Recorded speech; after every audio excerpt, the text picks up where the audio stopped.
couple of questions. However, this topic wouldn't be complete without some answers to the following questions. First one, if a person who's fasting eats or drinks during the fast, unintentionally, does this break his or her fast? When a person drinks or eats unintentionally because of forgetfulness, it does not break the fast. And this normally happens mainly in the first few days of the month of Ramadan.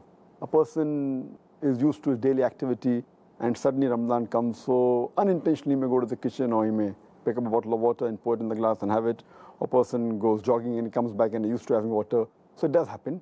So based on the hadith of Muhammad Sallallahu Alaihi Wasallam, which is mentioned in Sahih Bukhari, volume number 3, in the book of fasting, hadith number 1933, the beloved Prophet Muhammad Sallallahu Alaihi Wasallam said that anyone who eats or drinks unintentionally, he has to complete the fast in the day.